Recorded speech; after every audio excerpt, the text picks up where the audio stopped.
Coffee stain badge on a lanyard string. Hotel ballroom, buzzing, fluorescent wings. Name tags, crooked inside jokes. We live on acronyms and conference notes. Late night panels, early flights, still swapping war stories under dim lights. If the world goes sideways, who they gonna call? The weirdo taking roll in the expo hall. I am talks tonight. Yeah, we laugh so we don't lose our minds. Blue skies days to the worst headline. We're the ones still on the lam. Good morning, good afternoon, depending on where you are at in this fine nation. And today I am honored to have Chelsea St. George with me, president of IAEM USA Region 1. And that is an awesome time here. So anyway, Chelsea, welcome to really the first live episode of IAM Talks. And we're here to talk about, well, you. So, yeah. Oh boy. Yeah. Somehow Region 1, number 1 always seems to be first on the list, but happy to be here. Thanks for the invite, Todd.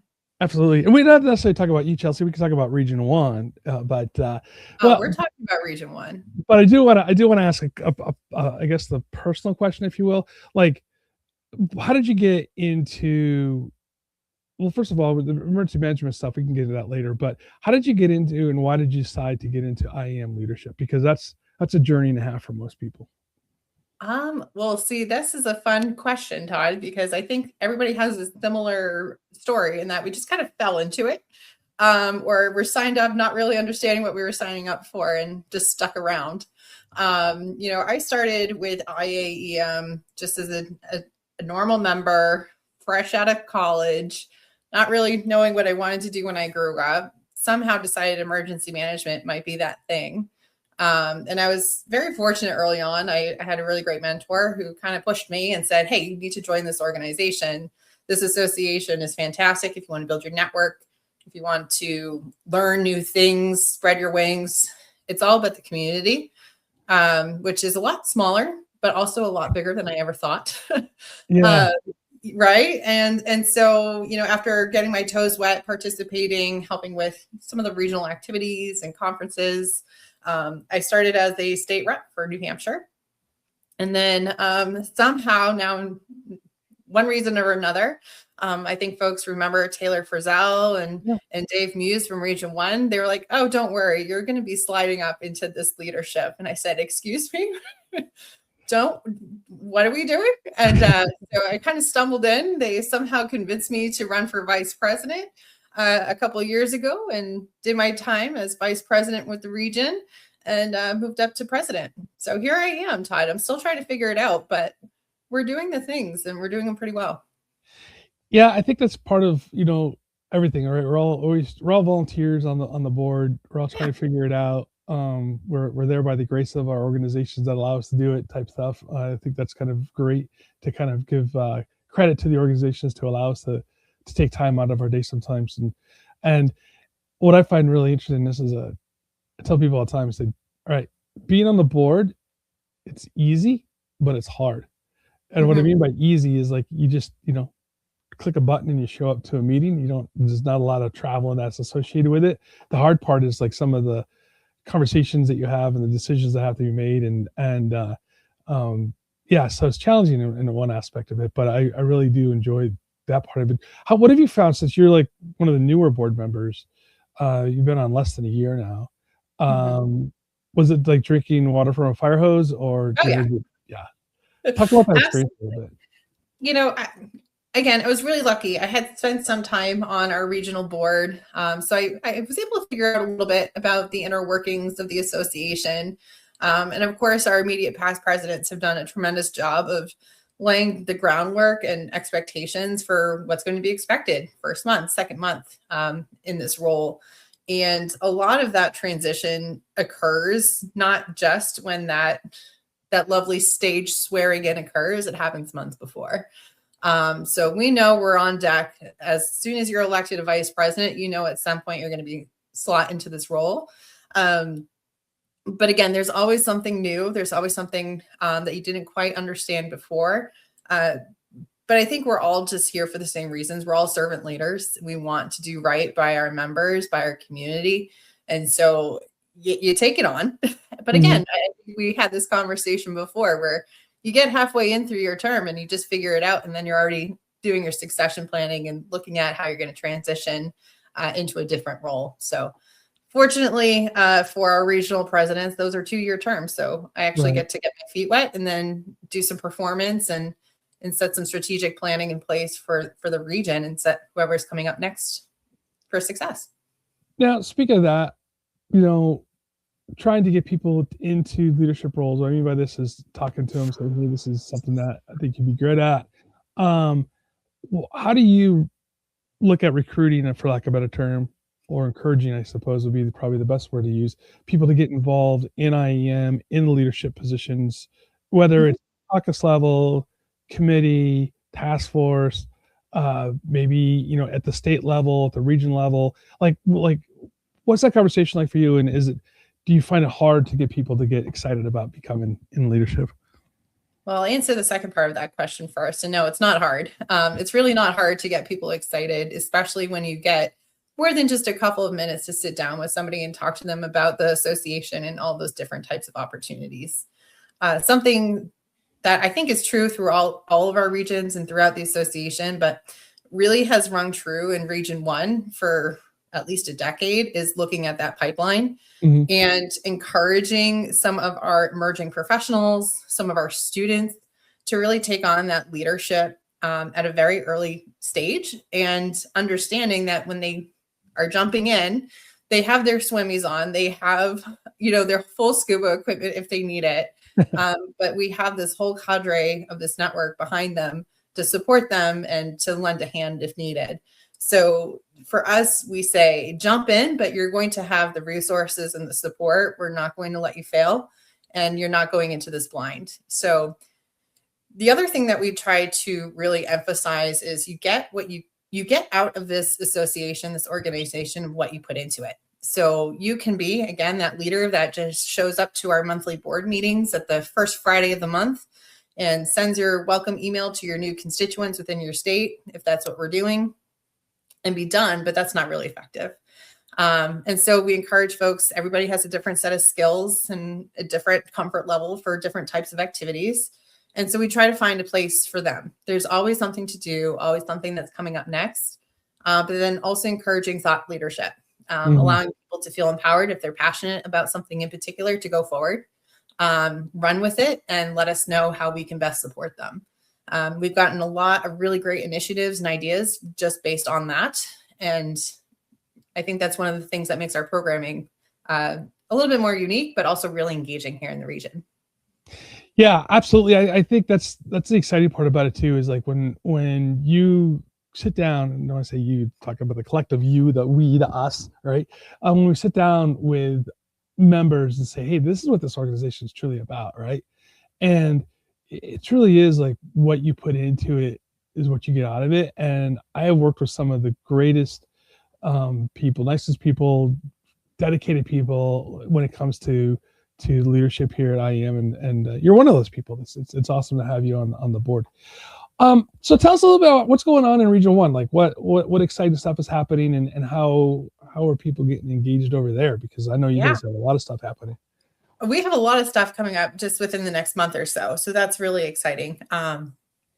Every year, what we do as a new board, usually after the new year, because coming out of the national conference, heading into December and the holidays, good luck getting anybody to do anything meaningful.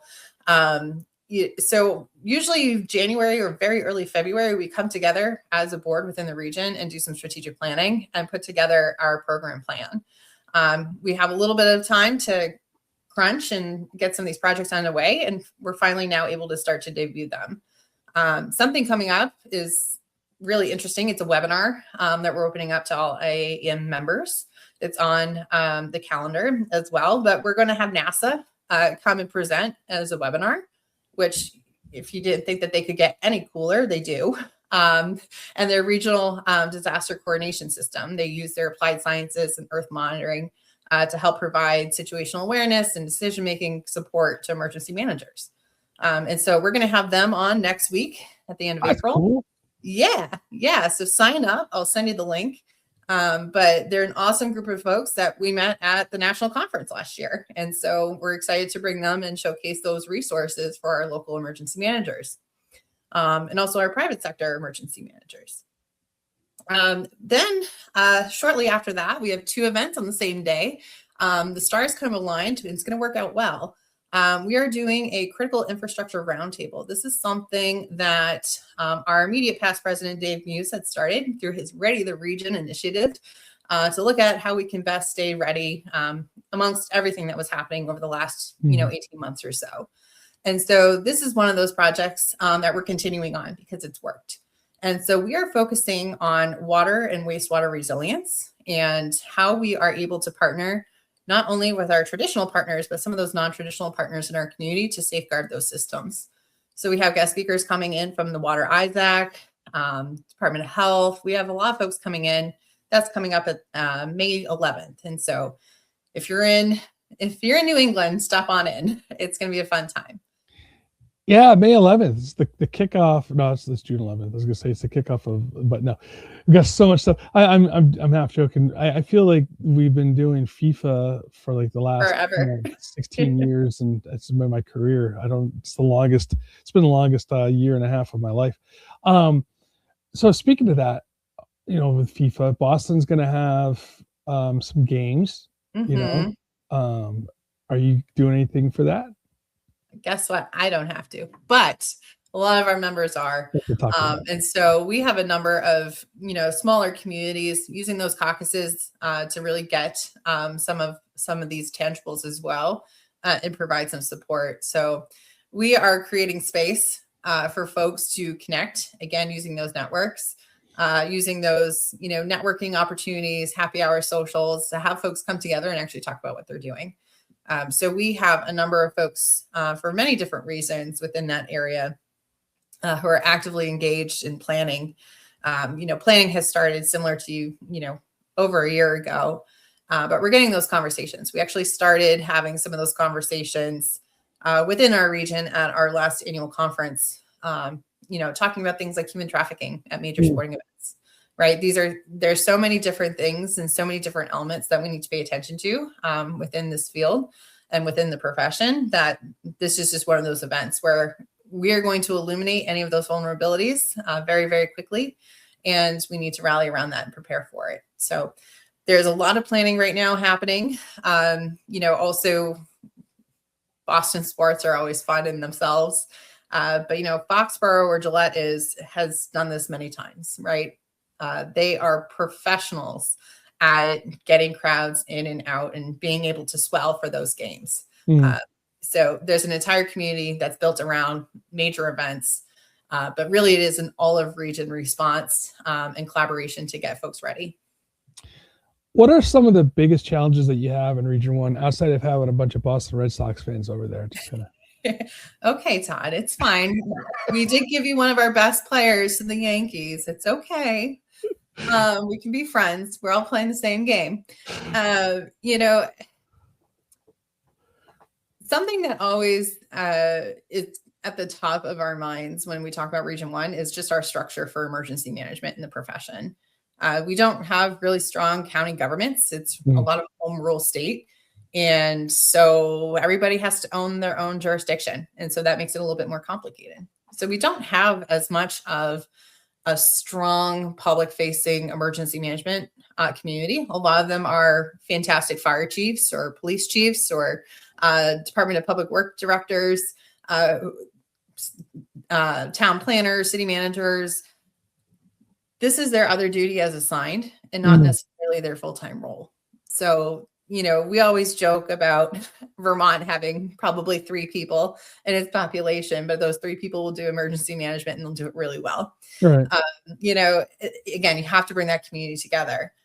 But again, this has told us that we are not necessarily relying on our public-facing partners. We're looping together a whole different sector within the private sector. Our healthcare system is huge. Within New England, our universities and colleges are enormous. We have such a high concentration of energy emergency managers as well, that we really need to come together and figure out what we're all doing and what we're capable of doing, what we're not capable of doing, and how we're going to expect each other to respond to something. We're also maybe not so lucky, but also lucky at the same time. We really don't have those huge disasters, right? We don't have the major hurricane, the just terrible wildfire activity. We don't have those major events that would require us to bring together, hundreds and hundreds of folks just for one event for this long period of time. We just don't see that kind of disaster. And so we have other things that we need to deal with, and we work a little bit differently, right? We think about our snowstorms, things like that. That happens all the time. Yeah. But I think over time, we get a little fatigued. We get a little relaxed in what we do. And so it's that constant push to say, no, we need to be prepared for these big ones that might be coming, because even though they are really low probability, they might have a really significant impact to our region. Yeah. And so looking at how we're building those bridges across our sectors, building up our critical infrastructure, making sure that we're ready and prepared. Yeah, I mean, I lived in the Northeast for most of my youth. Well, most all the way till I was, the big 21, right? Yeah, it's funny. I was talking to my wife the other day about this. I said, man, I guess now I've spent more time out of New York than in New York, in my life. But I'm still a Northeasterner by birth, by heart. The ice storms, the snowstorms, the spring floods, that you get, especially, when some of the rivers start flooding over. I know Vermont had some pretty significant ones a few years back. So those are the things that you can almost plan on your calendar, that you're going to have these, hopefully you miss an October ice storm. Like I've had a few of those, right, where it starts knocking power out and stuff like we've this. had a couple of those. Right. Yeah. And everybody's like, well, ice storms. Like, yeah, you haven't lived through an ice storm. That's for sure. But I like, every region has its own crisis, but I think everybody kind of comes together in when these things do occur. So I think that's great. Now, one of the things I find interesting, we talk about this really quick, just because, for the rest of the nation, I shouldn't say, maybe a lot still. I don't remember. I haven't talked to a lot of the town's political structure is really different from the rest of the country. Town hall meetings truly are like everybody gets a vote. Yes. Yeah, it's not like a city council meeting. It's everybody gets to say yes. Do we want to put a new road in or whatever? Is that challenging for emergency management? It can be. And it can be a little bit tricky, but we're also trying to put some resources together. And IAEM over the last couple of years has done a great job at this as well.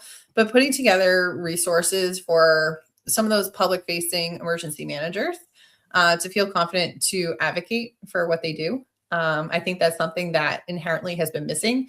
You ask your town council to approve, your hazard mitigation plans. So that way you can go get grant funding, right? That's about the level of interaction.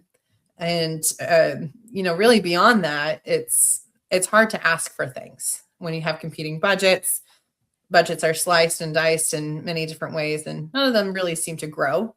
The investments aren't really there. And so with what we've seen over the last 18 months, it's how do we build up these folks to feel confident to go and approach their, aldermen, their, city council, their town, select boards. How do we give them the tools to go and speak about what they need and what these impacts have? We always joke that New Hampshire has like one of the largest legislated bodies like in the country per capita. Is enormous. I feel like everybody's neighbor is part of it. So it's not hard to get an ear, but you need to get a lot of ears to make impact, right? Even the executive council is kind of, the make or breakers. So there are a lot of opportunities for us. And we've seen some inroads there too with some advocacy, especially in Massachusetts, with partnering with our elected officials to actually advocate, create bills, put forward legislation to help bridge some of those gaps. I think Massachusetts has for the first time a disaster relief fund, which would help communities who just can't get to that disaster declaration or get that community match. So again, $6 million is a lot, but for a small community, It's huge. that's huge. Yeah. That's huge, especially when, for example, some of their EMPG funds or their grant funds might give them $2,500 a year, right? So Right. there's not a lot there internally. And so we've been working with folks across the board to try to figure out the best ways that we can allow folks to go and advocate, how we can help them advocate, even if that's just writing letters to their emergency management associations, their agencies at the state to say, hey, can you approach your governing body and say, help, we need And- help, and this is why. And Region 1 has truly led the way in a lot of cases with some of the advocacy that's happening. I know that Dave and Taylor both wrote letters to different state assemblies and whatnot. And I think that really shows like why being a member of IAEM is critical, because when we have numbers in mass like that, when we go and talk to our elected officials, it really has the weight of the 6,000 members, not just the region members. All 6,000 members come behind that, and I think that's critical. And so that's one of the reasons why I'd like to see us get more membership at IAEM, so we can have a larger voice and a louder voice. Absolutely. So as far as that goes, advocacy. Let's talk about that a little bit. Like, has that been well received by the elected officials? Yeah. Okay, let's talk about that. Absolutely. So I'll back up a little bit and I'll name drop, but we have been very fortunate. We've had a government and legislative affairs advisor on our executive board within the region for,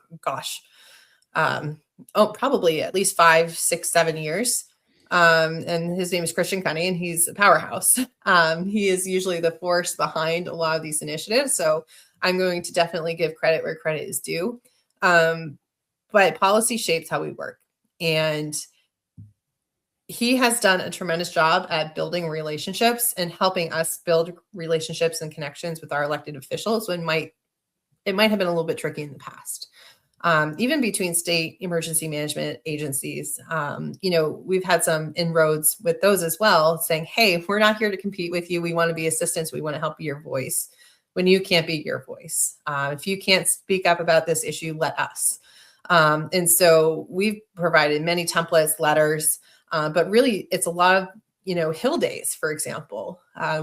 We just did a Hill Day last year in Massachusetts, where again, we talked about the state of the, what is happening when nobody really understood what was happening, laid out what was on track for, the coming year, or what we thought would be for the coming year. And then had some advocacy and some face time with those elected officials. Went to the State House, actually met with folks, met with the, commissions, with each of the committees, and actually had those conversations. I've gone down as well to DC to meet with our folks down in Congress and say, hey, I need 30 minutes. I don't care if it's with your lead staffer or you. I need somebody to have their ears open and willing to listen. So we've worked with Thad to coordinate a lot of these types of events, and he's been fantastic as well for the association. But again, to create those connections, to get the conversation going, but then continue those conversations when we get back home. How can a member of IAEM get involved in that advocacy and letter writing and being, again, echoing the voice of what the organization is? Yeah, well, there are a few ways, and there are many ways all at the same time. So, some of the things that I would point out to is our resource center, our advocacy resource center on IAEM.org. There were a lot of really great resources that we used populated on there. But also, if this is something that's of interest, join the caucus, right? Join the government affairs caucus and get involved and figure out, just what is happening in the nation. We're not unique in Region 1. Figure out how you can use and leverage some of those best practices.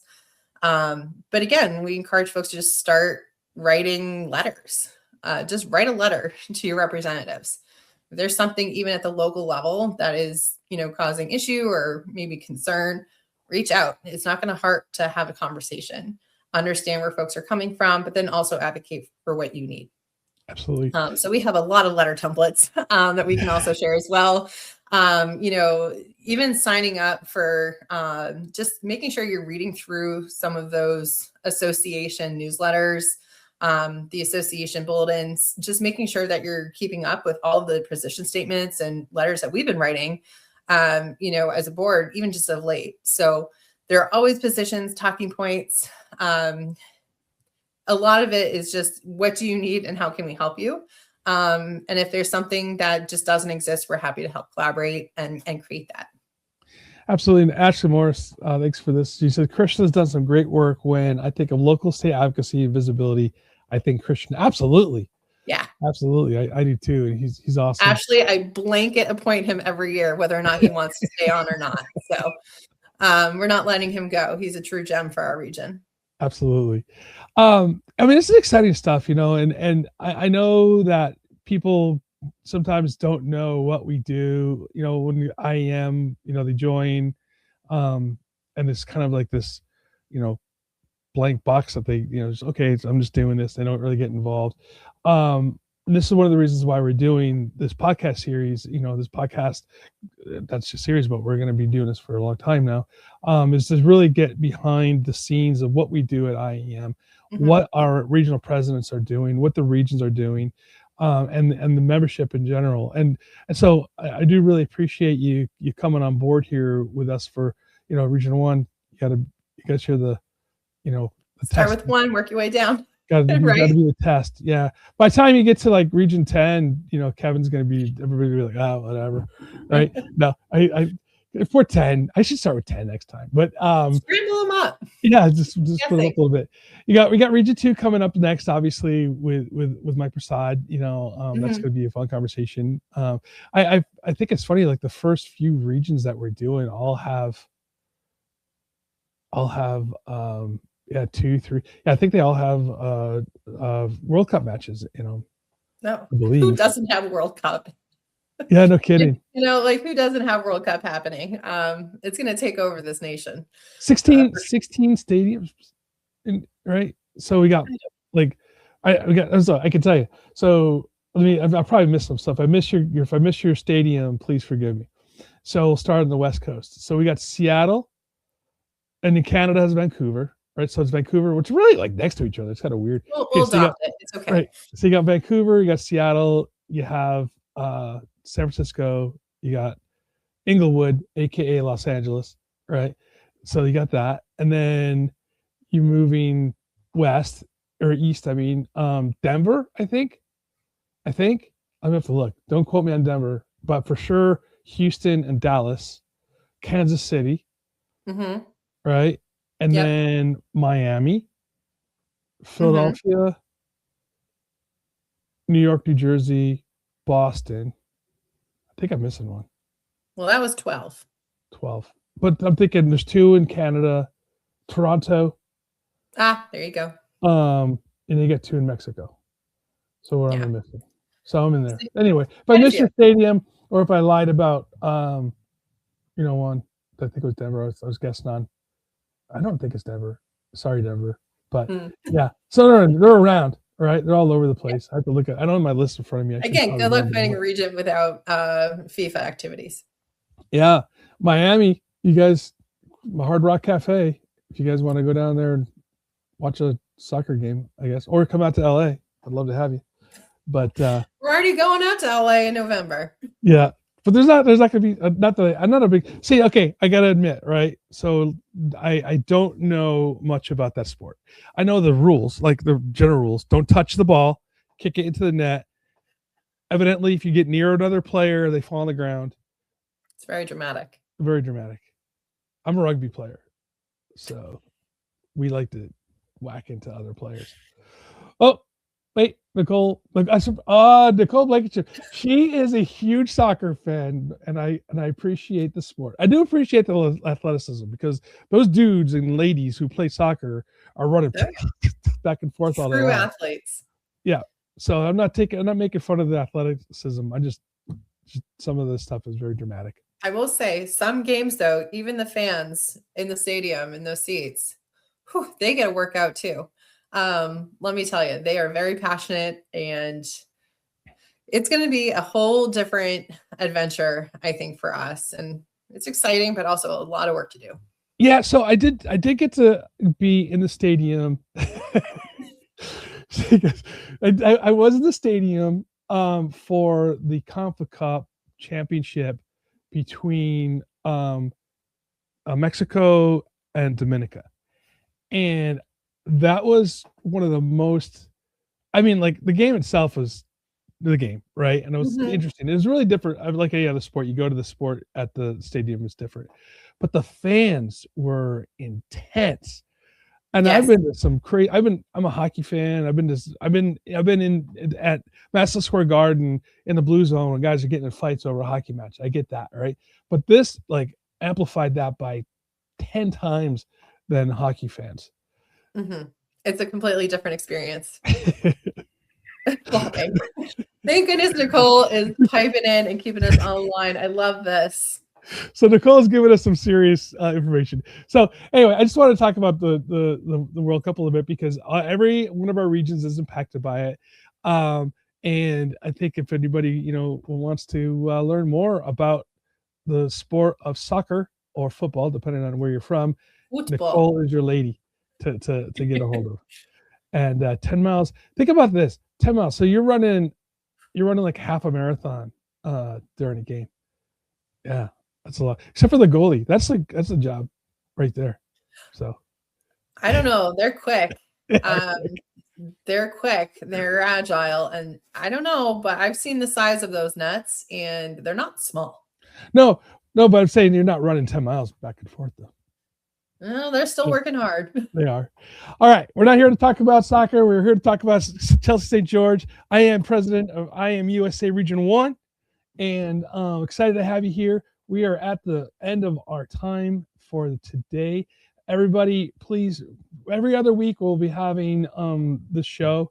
Once a month we'll be having the regions on here. We have a lot of good stuff coming up. Please look for us on LinkedIn. We have a Substack as well. IAEM USA Substack. Please find that and subscribe to it.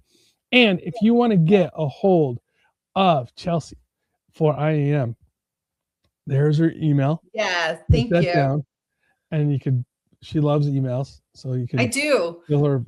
Yep. Fill her up. And there we go. So until next time, everybody, please, as I like to say, stay hydrated. Coffee stain badge on a lanyard string. Hotel ballroom, buzzing, fluorescent wings. Name tags, crooked inside jokes. We live on acronyms and conference notes. Late night panels, early flights, still swapping war stories under dim lights. If the world goes sideways, who they gonna call? The weirdos taking roll in the expo hall. I am talks tonight.